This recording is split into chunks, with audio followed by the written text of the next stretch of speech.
ہماری جماعت کا موقف تو بڑی وضاحت کے ساتھ آ چکا ہے۔ پارلیمانی پارٹی کا اجلاس بھی ہوا،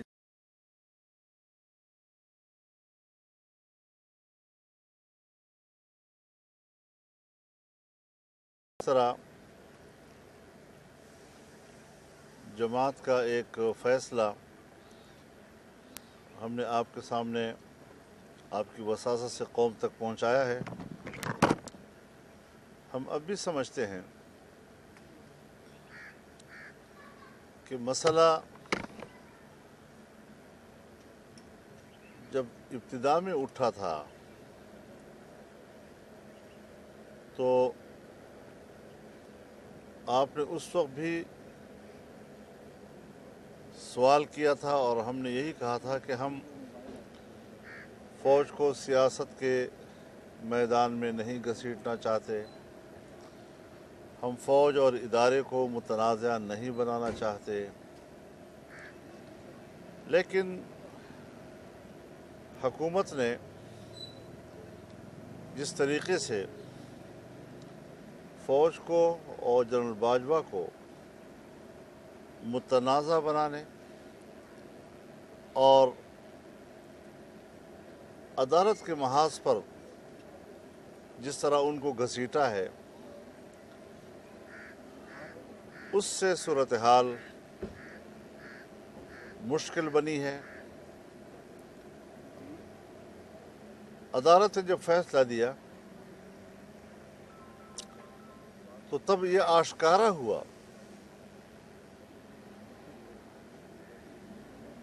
کہ اس حوالے سے قانون ہی موجود نہیں تھا، قانون تھا تو اس میں سقم تھا۔ اس سقم کو دور کرنے کے لیے حکومت نے اپنی جس نااہلی کا مظاہرہ کیا کہ 3 بار اس کی سمری واپس کی گئی اور اس کو ٹھیک کرنے کے لیے کہا گیا۔ اب ظاہر ہے کہ یہ ایک ڈیفیکٹو پرائم منسٹر کا ایک ایگزیکٹو آرڈر نہیں ہے کہ اس کو ایک سادہ سا فیصلہ قرار دیا جائے اور ایک سرکاری ملازم کے اوپر وہ امپلیمنٹ ہوتا ہے۔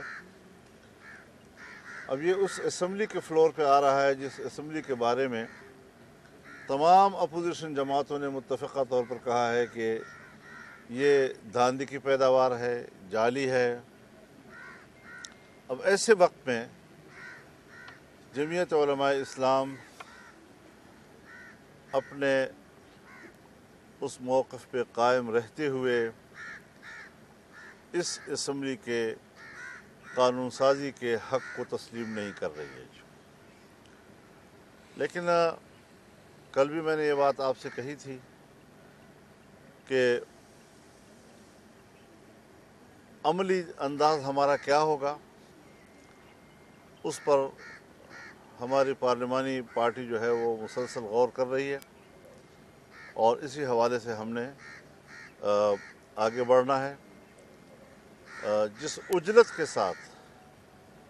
قانون سازی کی جا رہی ہے اس سے بھی مزید ابہامات پیدا ہوں گے۔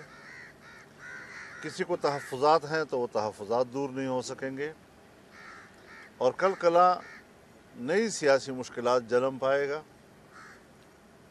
جو مسودہ قانون ہے اس میں بھی بڑے ابہامات ہیں، اس سے بھی اختلاف رائے موجود ہے۔ حکومت نے ایک لمحے کے لیے بھی یہ کوشش نہیں کی کہ مسودہ قانون کے متن پر اپوزیشن سے بات کرے یا ان کی تجاویز لے، اور نہ ہی اس کا کوئی موقع فراہم کر رہی ہے۔ ہماری دوسرے اپوزیشن پارٹیاں یا بڑی پارٹیاں پروسیجر کی بات کر رہی ہیں، پروسیجر کی حد تک بھی ان کی تجاویز ابھی تک قبول نہیں کی جا رہی ہیں، اور وہ بلڈوز کرنے کے موڈ میں ہیں۔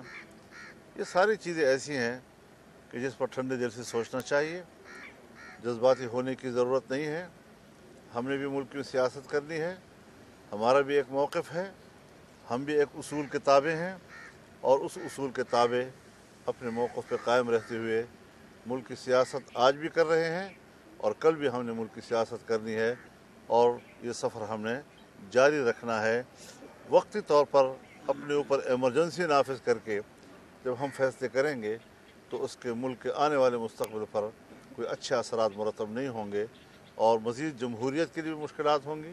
پارلیمنٹ کے لیے بھی مشکلات ہوں گی اور سیاسی جماعتوں کے سیاسی کردار کے لیے بھی مشکلات ہوں گی۔ ہم اس سے بچنا چاہتے ہیں۔ مولانا صاحب کہہ رہے ہیں کہ عملی اقدام پہ غور کر رہے ہیں، تو اس سے کیا مراد ہے؟ آپ کے پاس 3 آپشن ہیں؟ اور جو جتنے آپشن ہیں اس سب آپشن میں جو بھی ہم مناسب سمجھیں گے اس کی طرف ہم اس جائیں میں حمایت بھی ہو سکتی ہے؟ نہیں، حمایت نہیں ہو سکتی۔ یعنی ابسٹین اور خلاف میں ووٹ دینا، پھر یہ 2 ہی آپشن بچے نا۔ بس جو بھی آپ سمجھیں اس کی تشریح کریں، لیکن یہ فیصلہ کیونکہ آپ ہی کے لوگ ہمیں بتا رہے ہیں اور آپ ہی کے لوگ سوال کرتے ہیں ہمارے اوپر کہ اگر ووٹ دینا یہ اس اسمبلی کا حق نہیں ہے تو اس کی مخالفت میں ووٹ ڈالنا یہ بھی تو اسی کارروائی کا حصہ ہے۔ یہ ساری چیزیں جو ہیں ہمارے مد نظر ہیں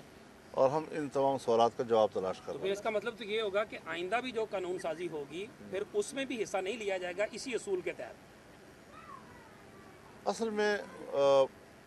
اصول تو یہی ہے جو آپ کہہ رہے ہیں، میں 100% اس سے اتفاق کرتا ہوں، لیکن مسئلے کی اپنی ایک لیول بھی ہوتا ہے، ایک اہمیت بھی ہوتی ہے۔ کچھ روٹین کے معاملات ہوتے ہیں، ملک کو بھی چلانا ہوتا ہے روزمرہ کے بھی، اس طرح مارشل لاؤ میں معاملات چلتے ہیں، پھر ایل ایف او آ جاتا ہے، پھر اس ایل ایف او کو ایوب خان کے زمانے میں بھی آئین کا حصہ بن جاتا ہے، پھر یہ ساری چیزیں تو اس کو اپنے اپنے لیول پہ دیکھنا ہوتا ہے اور اس لیول پہ جا کے پھر معاملات ٹھیک کرنے پڑتے ہیں۔ ہم اپنے موقف پہ قائم ہیں انشاءاللہ العزیز، اور ہمارا تو علم نہیں تھا کہ آج ہم نے آپ سے بات کرنی ہے۔ چودھری صاحبان تشریف لائے تھے اور ہم نے ان پر بھی اپنا یہ موقف بڑے وضاحت کے ساتھ ان کے سامنے پیش کیا ہے، تو چونکہ میڈیا کے ساتھ گفتگو کا کوئی پروگرام نہیں تھا اور ان کی بھی کچھ مصروفیات ہیں، لیکن آپ چونکہ تشریف لائے ہیں تو میں نہیں چاہتا تھا کہ میرے گھر کے دروازے سے آپ ایسے ہی جائیں، تو اس لیے کچھ باتیں ہوں گی آپ صاحب نے کیا کہا آپ کو؟ چودھری صاحبان نے آپ کے سامنے کیا موقف رکھا؟ جو آپ کو توقع ہو سکتی ہے وہی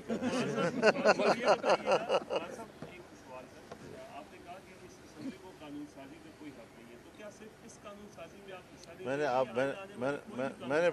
نے اس کا جواب یہی دیا ہے کہ اصولاً تو یہی ہے جو آپ کہہ رہے ہیں، لیکن قانون کی نوعیت ہوتی ہے جی، بعض روٹین کے معاملات ہوتے ہیں وہ چلتے رہتے ہیں، اتفاق بھی چلتا ہے، مخالفت بھی چلتی ہے اور یہ ہر زمانے میں ہوتا رہتا ہے، لیکن یہ ہے کہ اتنے حساس اور انتہائی اہمیت کے حامل قانون سازی جو ہے اس کو اگر ہم اس طرح کی اسمبلیوں سے پاس کریں، جب 6 مہینے کا ٹائم دے دیا ہے تو یہ اسمبلی تحلیل بھی کی جا سکتی ہے، الیکشن بھی کرائے جا سکتے ہیں اور ایک نئی جائز عوامی نمائندہ اسمبلی سے اس طرح کی قانون سازی بھی کرائی جا سکتی ہے۔ قانون سازی سے ہمیں کوئی انکار نہیں ہے، ایکسٹینشن بھی کوئی ایسا مسئلہ نہیں ہے کہ سرکاری ملازمین کے نہیں ہوا کرتے، تو یہ ساری چیزیں پوری دنیا میں بھی ہوتی ہیں، یہاں بھی ہوتی ہیں اور کوئی اتنا بھی اس کو گمبھیر نہیں ہونا چاہیے، لیکن اس اسمبلی پر جو ہمارا موقف ہے اس کے ہوتے ہوئے شاید ہمیں ہمارا اصول اجازت نہیں دے رہا ہے۔ اتنی حساس قانون سازی جو تھی، رہبر کمیٹی، اے پی سی، اپوزیشن اتنی متحد نظر آنے لگی، سارا کچھ ہوا، اور یوں ہی ایک آزمائش کا سخت مرحلہ آیا اور پتہ چلا کہ اپوزیشن جو ہے وہ ٹکڑے ٹکڑے ہو گئی ہے، کوئی اجلاس نہیں ہوا، کوئی مشاورت نہیں ہوئی اور وہ وہاں جا کے بیٹھ گئی دونوں بڑی پارٹیاں۔ ویسے میں آپ کو شاید آپ کے لیے خبر بھی ہو، میرا رابطہ میاں شہباز شریف صاحب کے ساتھ ہو گیا ہے اور میں نے ان کو یہی کہا ہے کہ آپ یہ چونکہ پارلیمانی مسئلہ ہے اور آپ لیڈر آف دی اپوزیشن ہیں، موجود نہیں ہے تو آپ کی پارٹی موجود ہے پارلیمانی، ان کا فرض تھا کہ وہ فوری طور پر اپوزیشن کو اکٹھا کرتی، اور پھر یہ ہوتا ہے کہ کسی پارٹی کا موقف بہت سخت ہوتا ہے، کسی کا بہت نرم ہوتا ہے، تو کوئی ایک درمیانی راستہ نکال لیا جاتا ہے، اور پھر اگر ایک پارٹی نہ چاہتی ہوئی بھی ایک بات پر رضامند ہوتی ہے تو وہ یہ کہہ سکتی ہے کہ تمام دوستوں کے ایک رائے بنی تو ہم نے اس کا احترام کیا ہے، تو یہ ایک حجت ہوتی ہے جو لیڈر آف دی اپوزیشن اور مسلم لیگ نون کو پورا کرنا چاہیے تھا، اور انہوں نے میری اس دلیل کے ساتھ اتفاق بھی کیا ہے اور یہ بھی خواہش ظاہر کی ہے کہ ہماری جماعت کے لوگ آپ سے اس پر رابطہ کریں گے، لیکن اب تک رابطہ ہوا نہیں ہے۔ لیکن میں نے بہرحال اپنا فرض پورا کیا ہے اور اس صورتحال سے کہ جس طرح سے اپوزیشن بکھر جائے گی تو جب اپوزیشن بکھر جائے گی تو اس کا تو 100% اس ایک جعلی اور خلائی حکومت کو ملے گا جی۔ تو یہ تو میرے خیال میں کوئی سیاسی دانش مندی کی علامت نہیں سمجھی جائے گی۔ میں نے متوجہ کیا ہے اس حوالے سے ان کو، اور میں اب بھی سمجھتا ہوں کہ اپوزیشن کو مل بیٹھ کر ایک موقف اختیار کرنا چاہیے جی۔ بہت شکریہ آپ کا، ابھی تک نہیں ہوا۔